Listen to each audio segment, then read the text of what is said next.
Hello दोस्तों, कोशी ज्ञान में आप लोगों का स्वागत है। हमारा मिशन वही 100 में से 100 को आगे बढ़ाते हुए आज हम लोग ये 23वां सेशन करने जा रहे हैं, जो कि एक्सरसाइज 2.3.2 का है। ठीक है, तो चलिए आज का हम सेशन स्टार्ट करते हैं। और ये सेशन नंबर हमारा 23 है और एक्सरसाइज 3.2 है। ठीक है, तो चलिए आज का सेशन स्टार्ट करते हैं। तो देखिए, पिछले वाले सेशन में 3 नंबर का सवाल पूरा कंप्लीट हो गया था। ठीक है, अब यहाँ चौथे नंबर से सवाल बच गया है। तो चौथे नंबर के सवाल में है, पहला समीकरण है x, और इसका हेडिंग बोल रहा है। पहले हेडिंग सुन लीजिए आप एक बार, हेडिंग लिखे नहीं है यहाँ पर, आप सुन लीजिए एक बार। इसमें बोल रहा है कि बताइए अगर इनमें से कौन समीकरण युग्म जो है संगत है, कौन असंगत है। अगर संगत है तो उसको ग्राफीय विधि से हल करना है। तो हम आपको बताए थे ग्राफीय विधि से हल करने के लिए कैसे होता है ग्राफीय विधि से हल, और ये भी बताए थे कि कौन सा समीकरण संगत होता है, कौन सा समीकरण असंगत होता है। देखिए, यदि a1/a2 बराबर b1/b2 बराबर c1/c2 होता है तो ये एक संगत होता है। एक होता है a1/a2 does not equal to b1/b2। तो देखिए, इसका अद्वितीय हल होता है, इसका अद्वितीय हल होता है, यह संपाती होता है, संपाती। इसका अनेक हल होता है, क्या होता है, अनेक हल होता है। ठीक है, एक होता है a1/a2 बराबर b1/b2 बराबर नहीं c1/c2। तो ये होता है समांतर। क्या होता है ये, समांतर। और इसका कोई हल नहीं होता है। ठीक है, कोई हल नहीं होता है। ठीक है, तो हम बोले थे कि ये अद्वितीय और संपाती वाला जो है संगत होता है, क्योंकि इसका हल होता है, अद्वितीय में एक हल होता है, संपाती में अनेक हल होता है। ठीक है, तो ये दोनों संगत है, और ये समांतर जो है इसमें कोई हल नहीं होता है, तो समांतर वाला असंगत होता है। ठीक है, तो पहले a1/a2 के आधार पर इन समीकरणों को चेक करेंगे।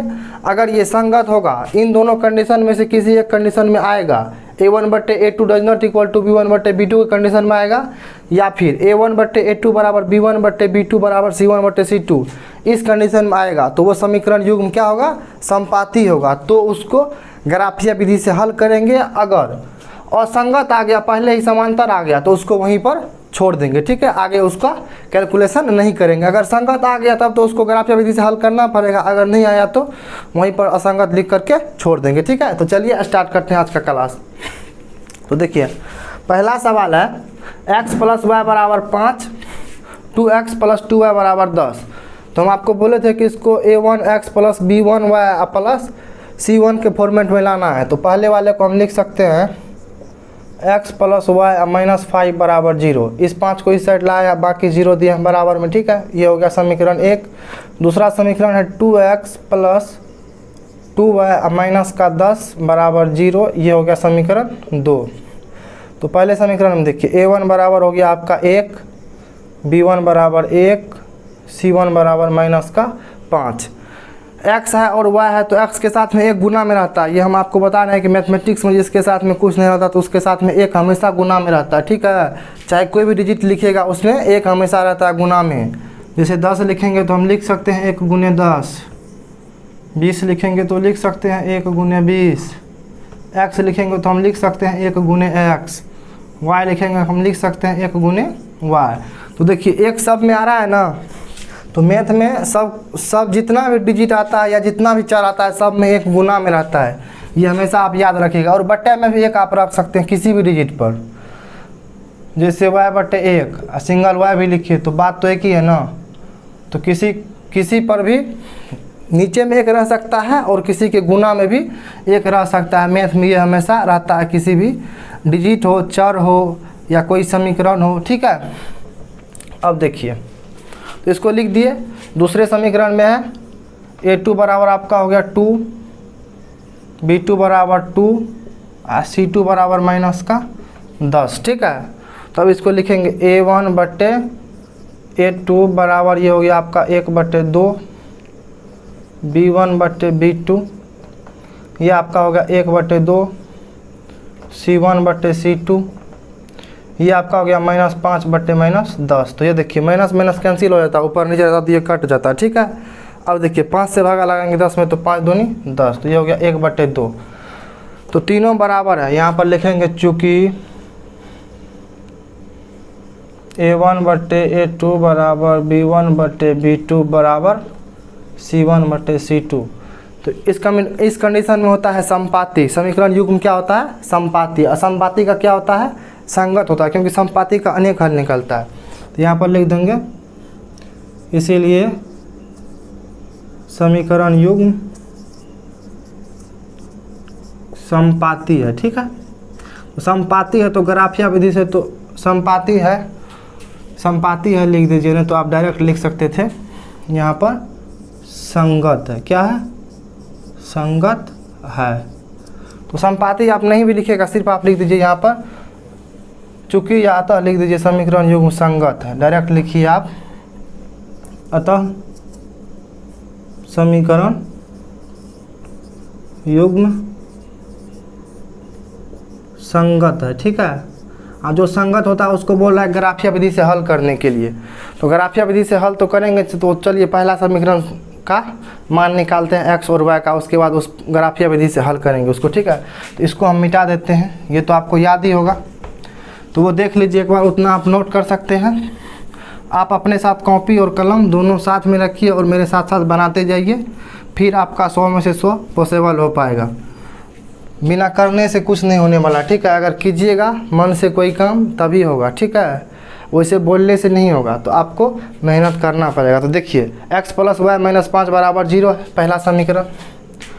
तो यहाँ पर लिख दीजिए समीकरण 1 के लिए, समीकरण 1 के लिए सारणी। ठीक है, ये वाला दूसरा समीकरण है, इसको बाद में बनाएंगे, ये पहले वाले को सॉल्व कर रहे। ठीक है, तो समीकरण 1 के लिए सारणी क्या हो जाएगा? समीकरण 1 कितना है? x + y बराबर में 5 कर दीजिए। x + y बराबर 5, यहाँ से भी लीजिएगा तो x + y - 5, तो इस माइनस को इस साइड भेजेंगे तो 5 में ही आएगा, क्योंकि हमको x और y का मान निकालना है, इसीलिए यहाँ पर ऐसा करते हैं। ये मत बोलिएगा कि एक बार ऐसे करते हैं एक बार फिर ऐसे करते हैं। तो अब देखिए हम x का मान रखेंगे y का, तो y बराबर कर लीजिए, y प्लस में है इस साइड, तो ये हो जाएगा 5 - y। ठीक है, अब आप मान रखिए y का, x का निकल जाएगा ऑटोमेटिक। तो ये क्या हो जाएगा? यहाँ पर नीचे में लिखिए, एक ऐसे डायग्राम बना दीजिए बक्सा टाइप का, ये हो गया x, ये हो गया y। ठीक है, तो देखिए यदि y का मान 1 रखेंगे तो y का मान अगर 1 रखेंगे तो x का कितना आएगा? 5 में से 1 घट जाएगा तो 4। अगर 2 रखेंगे तो यहाँ पर आ जाएगा 3। 5 में से अगर 2 को घटाएंगे तो 3 होगा। ठीक है, अब दूसरे समीकरण के लिए देखिए, समीकरण 2 के लिए। ठीक है, समीकरण दूसरा कितना है? 2x + 2y बराबर 10। तो इसको डायरेक्ट लिखते हैं 2x बराबर 10 - 2y। कोई दिक्कत? डायरेक्ट देखिए 2x बराबर 10 और ये प्लस में 2y है, तो इसको इस साइड ले जाएंगे तो 10 - 2y, तो वही लिखे हैं। ठीक है, तो फिर एक ऐसे बना दीजिए डब्बा टाइप का। अब देखिए x y, अच्छा इसका x बराबर क्या हो जाएगा? x बराबर हो जाएगा, तब आपको आसानी होगी मान निकालने में। तो इसका हो जाएगा x बराबर हो जाएगा आपका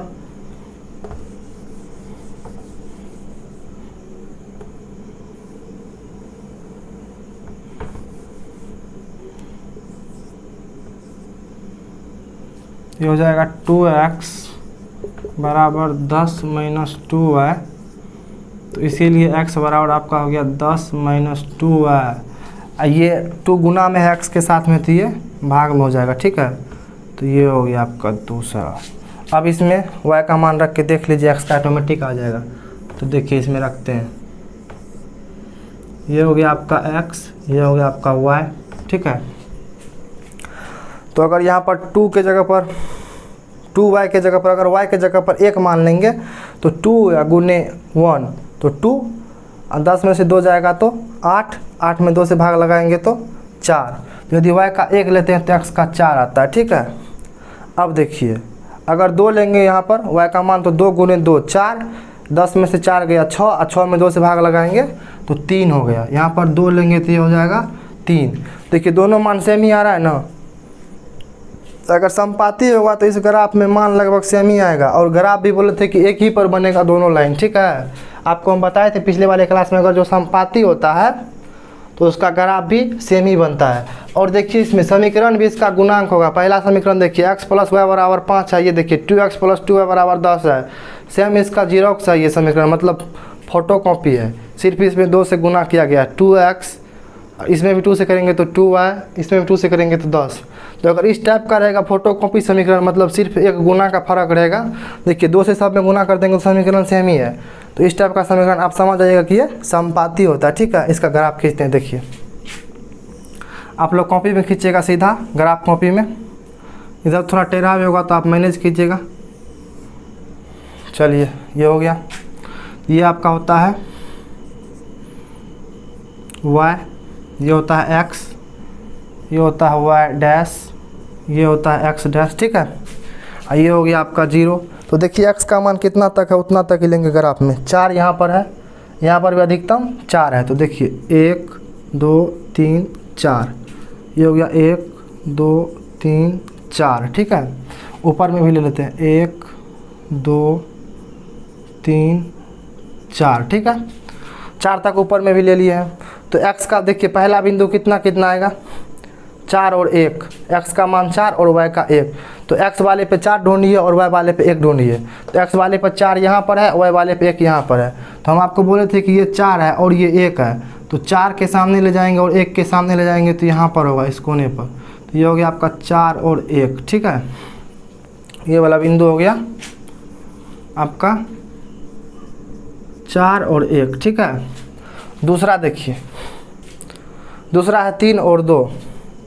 x का मान 3 पे ढूंढिए और y का 2 पर। तो देखिए x का मान 3 यहाँ है और y का 2 यहाँ है, तो लगभग यहाँ आना चाहिए। तो ये हो गया आपका 3 और 2। इसका आप ग्राफ खींच दीजिए, ऐसे मिला दीजिए दोनों बिंदु को ऐसे। तो ये आपका काटते हुए जाएगा यहाँ आगे तक, यहाँ कोने से, ठीक है। तो ये हो गया आपका ये किस समीकरण के लिए है ग्राफ, तो ये समीकरण है पहले वाला दूसरे वाला, दोनों का तो ग्राफ सेम ही है। देखिए अगर दूसरे में भी मान रखेंगे तो ये होगा 4 और 1, तो 4 और 1 3 और 2, तो दोनों का हो गया एक ही, क्योंकि दोनों तो सेम ही है। तो यहाँ पर इस समीकरण का नाम लीजिए किस समीकरण के लिए, तो कोई भी समीकरण लिख सकते हैं। x + y बराबर 5, इसी पर लिख दीजिए 2x + 2y बराबर 10। तो ये हो गया आपका दोनों समीकरण के लिए। तो इसमें देखिए x और y का मान क्या आया है, x का मान आया है 4, y का मान आया है 1, दोनों सेम मिल रहा है तो यही मान होगा। या आपका देखिए, या आपका x का मान हो सकता है 3 और 2, ठीक है। अगर दूसरा भी मान रखेंगे तो वही आएगा। एक बार चेक करते देखिए, यहाँ पर रखे तो y का मान 2, यहाँ पर अगर 3 रखेंगे तो कितना आएगा। यहाँ पर यदि y बराबर 3 रखेंगे तो x बराबर कितना आएगा, 3 रखेंगे तो 5 में से 3 जाएगा तो 2 बचेगा x के लिए, ठीक है। तो देखिए ये रिपीट भी हो रहा है। अब यदि y बराबर 4 रखेंगे तो, यदि y बराबर 4 रखेंगे तो y बराबर यदि 4 रखेंगे तो x बराबर आपका हो जाएगा 1, ठीक है। अब देखिए 4 और 1 ये भी मिल रहा है। अब देखिए इसमें यदि रखते हैं y का मान 3, तो 3 तो रख करके देखें, y का मान नहीं देखें। इसमें रखेंगे तो 3 दूनी 6 में से 10 में से 6 जाएगा तो 4/2 2 ही आएगा। तो देखिए रिपीट हो रहा है। अपरिमित रूप से इसका अनेक हल है, जितना मान निकालिएगा उतना निकलते जाएगा, ठीक है। तो इसमें आप लिख सकते हैं x और y का मान 1 लिख दीजिए, या तो लिख दीजिए 3 और 2, या नहीं लिख दीजिए 4 और 1। यहाँ पर लिख सकते हैं x और y बराबर 4 और 1 या 3 और 2, और जितना निकालिएगा उतना निकलेगा, ठीक है। तो यही हो गया आपका आंसर, ठीक है। तो ये आपका चौथे नंबर का पहला सवाल था, तो इसको आप नोट कर लीजिए। अब हम दूसरा सवाल बताते हैं जो कि नोट करके रखें यहाँ पर बोर्ड पर। तो इसको आप लिख सकते हैं, नहीं तो आप स्क्रीनशॉट ले सकते हैं, लेकिन हम तो बोलेंगे आपको लिखने के लिए, क्योंकि लिखने में आपको ज़्यादा फायदा होगा, आपको सीखने को मिलेगा। स्क्रीनशॉट लेकर के आप रख दीजिएगा, ठीक है। तो लिखने में ज़्यादा फायदा है, ठीक है। तो चलिए दूसरा सवाल करते हैं। तो दूसरा सवाल है आपका और ये ग्राफिया विधि वाला सवाल आपको बोर्ड एग्जाम में पक्का आता है एक, ठीक है, चाहे इसमें से आएगा चाहे सीधे आपको समीकरण दे दे और बोले ग्राफिया विधि से हल करने के लिए। और ये 5 नंबर में सवाल एक डेफिनेट आता है हर एक बार बोर्ड में, ठीक है। तो इस सवाल को आप अच्छे से कीजिएगा। अब बाकी ग्राफ कॉपी पर आपको एग्जैक्ट आंसर निकलता है, तो आप आराम से ग्राफ बनाइए, आराम से सीखिए और मैथमेटिक्स को थोड़ा आराम से सीखिए। ज़्यादा हार्ड वर्क कीजिएगा तो ये समझ में नहीं आता है मैथमेटिक्स, ठीक है। तो इसको आराम से सीखिए, इसमें कुछ नहीं रहता है। दूसरा देखिए, x माइनस वाई बराबर 8 है, तो इसको लिखते हैं हम x माइनस वाई माइनस 8 बराबर 0। ये हो गया पहला समीकरण। ये दूसरा समीकरण है 3 माइनस 3y माइनस का माइनस तो है ही यहाँ पर 16 बराबर 0। ये हो गया आपका दूसरा। a1 हो जाएगा 1, b1 हो जाएगा आपका -1, c1 हो जाएगा माइनस का 8, a2 हो जाएगा आपका 3, b2 हो जाएगा माइनस का 3 और c2 हो जाएगा माइनस का 16, ठीक है। तो यहाँ पर हो जाएगा a1 बट्टे a2 बराबर 1/3 अब b1 बट्टे b2 बराबर आपका हो जाएगा, यहीं पर निकाल लीजिए ना ऊपरे में, ज़्यादा जगह। दूसरा देखिए b1 बट्टे b2 बराबर हो जाएगा माइनस का 1/-3, तो माइनस माइनस कैंसिल, तो ये भी 1/3 हो गया, ये भी 1/3 हो गया, तो दोनों तो सेम है। अब तीसरा को भी चेक करते हैं, अगर तीसरा सेम नहीं हुआ तो समांतर होगा, अगर सेम होगा तो संपाती होगा, तो संगत होगा, अगर संपाती होगा तो संगत होगा, प्रतिच्छेदी होगा तो संगत होगा, अगर समांतर होगा तो असंगत होगा। तो तीसरा है c1 बटे c2, तो ये हो जाएगा माइनस का 8 बटे माइनस का 16, तो ये माइनस कट गया, 8 दूनी 16, तो ये हो जाएगा 1/2। तो देखिए तीसरा बराबर नहीं है, यहाँ पर लिखेंगे a1 बटे a2 बराबर b1 बटे b2। ये दोनों देखिए 1/3 1/3 ये दोनों बराबर है, लेकिन तीसरा है 1/2 c1 बटे c2। a1 बटे a2 बराबर b1 बटे b2 बराबर नहीं c1 बटे c2। तो यहाँ पर लिख दीजिए अतः समीकरण युग्म असंगत है। क्या है? असंगत है, ठीक है। तो इसको आप नोट कीजिए। उसके बाद दूसरा सवाल देखते हैं। अब तीसरे नंबर का सवाल होगा इसमें।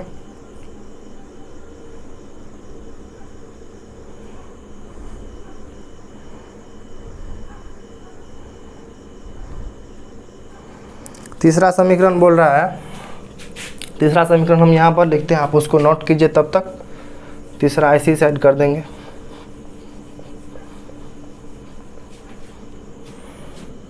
तीसरा है 2x plus Y, 2x plus Y minus 6 बराबर 0, 4x माइनस 2y माइनस 4 बराबर 0, ठीक है। 2x प्लस 2y माइनस 6 बराबर 0, 4x माइनस 2y माइनस 4 बराबर 0। तो इसको करते हैं। तो देखिए इसमें भी फिर उतना चीज़ करना है, a1 a2 b1 b2 ये मानिए आप। उसके बाद a1 बट्टे a2 b1 बट्टे b2 अब बराबर c1 बट्टे c2 तीनों कीजिए, जो कंडीशन को फॉलो करेगा वो होगा, ठीक है। तो देखिए यहाँ पर हो जाएगा, इसको पहला समीकरण मान लीजिए, इसको दूसरा मान लीजिए। तो पहला हो जाएगा a1 बराबर 2, b1 बराबर आपका हो जाएगा 1 और c1 हो जाएगा माइनस का 6, a2 आपका हो जाएगा 4, b2 हो जाएगा माइनस का 2 और c2 हो जाएगा माइनस का 4, ठीक है। तो a1 बट्टे a2 बराबर हो जाएगा 2/4, तो ये हो जाएगा 1/2, ठीक है। उसके बाद b1 बट्टे b2 हो जाएगा आपका 1/2, तो ये दोनों सेम है। तीसरा चेक करते हैं, c1 बट्टे c2 कितना हो जाएगा -6 बट्टे माइनस का 4, माइनस माइनस कट गया, 2 से काटेंगे तो 2 तिहाई 6 और 2 दूनी 4। तो देखिए तीसरा बराबर नहीं है, तो यहाँ पर लिखेंगे चूँकि a1 बट्टे a2 बराबर b1 बट्टे b2 बराबर नहीं c1 बट्टे c2। देखिए तीसरा बराबर नहीं है, 2 बराबर है, 1/2 1/2 ये दोनों बराबर है, ये तीसरा बराबर नहीं है, 3/2 है तीसरा, ठीक है।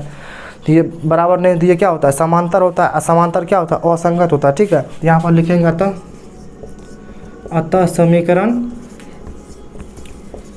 युग्म असंगत, क्या असंगत है। ठीक है, तो ये आपका हो गया तीसरे नंबर का सवाल था। ये तीसरे नंबर का सवाल था, चौथे का तीसरा, प्रश्नावली 3.2 का। ठीक है, तो अब देखिए एक सवाल इसमें और है चौथे नंबर का, उसके बाद आपको 3 सवाल और है। तो 3 सवाल नेक्स्ट सेशन में करवा देंगे, क्योंकि सेशन छोटा छोटा रहेगा तो आप लोगों को भी पढ़ने में मज़ा आएगा। ठीक है, बाकी आप मेरे साथ बनाते चलिए नोटबुक में अपना, और घर पर 1-2 बार प्रैक्टिस कीजिए अपने से ग्राफ निकालने के लिए, ग्राफ खींचने के लिए, तो आपको एग्ज़ाम में दिक्कत नहीं होगी। आप बेधड़क खींचेगा एग्ज़ाम में, और एग्ज़ाम में आपको 5 नंबर में पूछा जाता है इसको। ठीक है, ग्राफ वाले को, अगर जिसमें ग्राफ होता है वो 5 नंबर में ही पूछा जाता है। ठीक है, अब देखिए चौथा समीकरण है 2x - 2y - 2 बराबर 0। एक है 4x - 4y - 5 बराबर 0। ये भी समांतर ही होगा, देखिए देखने से ही पता लग रहा है। तो बस एक ही का ग्राफ खींचने के लिए था, ये सब तो असंगत ही हो जाएगा, पर एक ही था संगत इसमें। तो a1 बराबर हो जाएगा आपका 2, b1 बराबर हो जाएगा -2, c1 बराबर हो जाएगा -2, a2 बराबर हो जाएगा 4, b2 -4, c2 -5। ठीक है, तो यहाँ पर लिखेंगे a1 बटे a2 कितना हो जाएगा, 2/4। तो ये हो जाएगा 1/2 काट करके, दूसरा हो जाएगा b1 बटे b2, ये आपका है -2 बटे -4। ये माइनस माइनस कैंसिल, 2 से काटेंगे तो 1/2 ये भी होगा, ये दोनों तो बराबर है। तीसरा चेक करते हैं, तीसरा होता है c1 बटे c2। तो c1 बटे c2 कितना है, -2 बटे -5। तो ये माइनस माइनस कैंसिल, ये हो जाएगा 2/5। तो देखिए 2 तो बराबर है, 1/2 1/2, ये दोनों बराबर है, ये तीसरा बराबर नहीं है। तो फिर लिखेंगे चूँकि a1 बटे a2 बराबर b1 बटे b2 बराबर नहीं c1 बटे c2। ठीक है, तो यहाँ पर लिख देंगे अतः समीकरण युग्म असंगत है, क्योंकि ये समांतर होगा तो समांतर असंगत होता है। ठीक है, असंगत है। ठीक है, तो ये आपका 3.2 का ये चौथे नंबर का सवाल कंप्लीट हो गया, जिसमें कि 4 सवाल था। अब देखिए इसमें 5, 6, 7 3 सवाल और बच गया, तो उन 3 सवाल को हम नेक्स्ट सेशन में करवा देंगे, क्योंकि वीडियो ज़्यादा लंबी हो जाती तो आप लोगों को अच्छा नहीं लगता देखने में, क्योंकि आप लोगों को तो आजकल इंटरटेनमेंट चाहिए, पढ़ाई लिखाई तो वैसे शॉर्टकट खोजते हैं, शॉर्टकट से कुछ होने वाला नहीं है इसमें। मैट्रिक इंटर में शॉर्टकट होता है, जनरल में आप ट्रिक से कीजिएगा, ये से कीजिएगा, वो से कीजिएगा, इसमें ट्रिक चलता नहीं। तो ट्रिक वगैरह से कुछ काम नहीं चलने वाला है, और शॉर्टकट मारने से कोई काम नहीं चलेगा, मेहनत करना पड़ेगा इसमें, तभी आपको नंबर आएगा एग्जाम में। ठीक है, तो बाकी ये रहा आपका चौथे नंबर का सवाल, इसको आप नोट कर सकते हैं, स्क्रीनशॉट ले सकते हैं, जो मर्जी वो कर सकते हैं। ठीक है, तो बाकी बस आज के क्लास में इतना ही। बाकी इसका 3.2 का जो बच गया है 3 सवाल, तो वो नेक्स्ट सेशन में करवा देंगे, अगले सेशन में। तो बस आज के वीडियो में इतना ही। अगर आपको ये वीडियो पसंद आता है तो आप इस वीडियो को लाइक कर सकते हैं, हमारे चैनल को सब्सक्राइब कर सकते हैं, और चाहे तो अपने दोस्तों में भी इसको शेयर कर सकते हैं। वीडियो देखने के लिए धन्यवाद।